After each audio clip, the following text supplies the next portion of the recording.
Vida em França. Fiquemos agora com o magazine Vida em França, onde Stéphanie Palma entrevista o investigador Richard Tavares sobre a seca que assola o país. Em França, a seca severa, aliada a altas temperaturas e a 4 vagas de calor sucessivas, preocupa as autoridades. Esta combinação de fatores extremos está a deixar a Europa em alerta. O executivo francês já referiu mesmo que o aumento das temperaturas e a falta de chuva estão a causar a pior seca de sempre, o que já está a fazer com que, por exemplo, o preço do leite e da manteiga subam consecutivamente porque os agricultores não têm erva suficiente para alimentar os animais. Richard Tavares, responsável pela gestão de programas e projetos de investigação na área das alterações climáticas na Agência Europeia do Clima, Infraestruturas e Ambiente, começou por dizer em entrevista à RFI que estamos perante uma mudança de paradigma relativamente ao tipo de alimentos cultivados devido à difícil situação que o país enfrenta. De acordo com o último relatório do Observatório Europeu para a Seca, 45% da União Europeia encontra-se em déficit de precipitação, dos quais provoca cerca de 15% da superfície em seca. A França, em particular, é um dos países extremamente afetado. Temos visto algumas situações que demonstram esta situação e, de facto, já existem alguns estudos, tanto na área de investigação como na área agrícola, que apontam para a necessidade de uma adaptação da agricultura, o que inclui, por exemplo, plantar outros cereais ou outras culturas. Eventualmente o milho será um dos que poderá ser alterado ou diminuído o número de hectares produzido, o que de certa forma impacta toda a cadeia alimentar. O sorgo, um tipo de milho africano típico de climas do Sahel, está a ser cultivado já em vários distritos franceses. Corremos o risco de passar a vir a comer pão de sorgo em vez de pão de milho? Eu diria que nós temos uma cultura muito enraizada a nível europeu que não inclui apenas também a produção de pão, por exemplo, de milho. Existem já outros cereais, que nós dizemos habitualmente os cereais antigos, permitiam fazer uma produção mais diminuída, mas que permitia também outro tipo de produtos adaptados às situações de maior seca ou a condições mais úmidas, e diria que sim, estamos numa situação em que temos que nos adaptar. Na situação alimentar poderemos ver outras culturas, outros países fronteiros à França, como a Bélgica, já existe a produção, por exemplo, de quinoa, uma cultura que não era de todo vista nos últimos anos, mas já começam a ter outras alternativas ou outras formas também de produção agrícola. Não ter uma produção intensiva todos os anos, mas alterar as culturas de uma forma mais intercalada. De X em X anos, portanto. Sim, por exemplo, utilizar parte do terreno este ano para a produção de milho, no próximo ano esse espaço ou esses hectares a serem utilizados por uma outra cultura que permita também a rentabilidade agrícola, porque é um sector extremamente afetado. Nós vemos atualmente esta seca existente hoje em dia no espaço europeu que já vai afetar não apenas a rentabilidade da cultura, mas também o dinheiro que os agricultores receberão ou terão rentabilidade no final da cultura, mas de facto é necessário mudar o paradigma. Como é que os agricultores vão fazer face a estas condições mais difíceis? Eu diria, sobretudo, através de uma maior relação de proximidade entre a investigação atual na área agrícola, novas tecnologias, biotecnologia.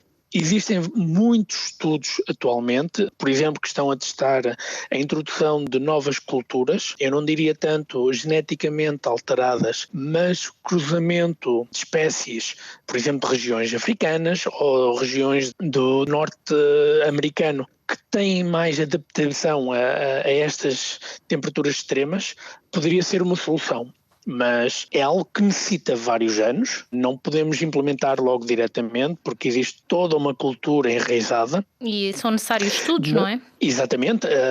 Estudos existem. Eu que trabalho a nível europeu, a União Europeia tem investido grandes somas de financiamento público, são contribuições de todos nós, para a investigação europeia, que têm permitido desenvolver novas formas de cultivo, não apenas na alteração das espécies plantadas, mas também a própria cultura em si de regadio, utilizar o método gota a gota, ou então, por exemplo, fazer a plantação em altura, por exemplo, para tomates. Se já existem estudos, então o que é que falta para aplicar esta teoria, digamos assim, no terreno?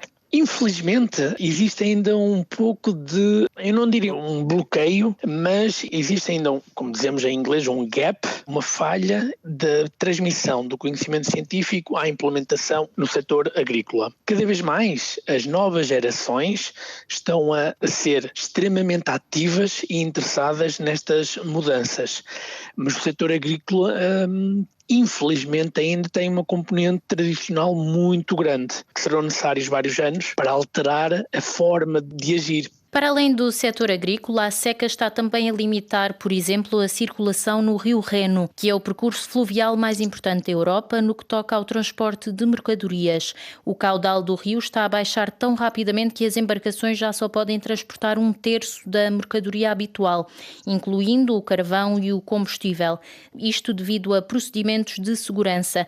Há o risco de em breve o transporte já não vir a ser possível. Em que medida é que esta e situações semelhantes poderão agravar a crise energética na Europa? O meio de transporte pelos diferentes canais, incluindo o Reno, é extremamente importante e atualmente em cenário de guerra é um meio extremamente crítico para garantir não apenas o transporte de matéria-prima para o setor energético, mas também nos diferentes setores. Pessoalmente, eu diria que seria também necessário, de uma forma muito mais arrojada, pensar numa inovação ou alteração do sistema de transporte europeu. Por exemplo, será investir novamente no transporte ferroviário. É um tipo de transporte que pouco a pouco foi sendo substituído, por exemplo, pelo transporte rodoviário, em que atualmente, e dada a crise energética, que por enquanto ainda estamos apenas no início, o paradigma também tem que ser alterado.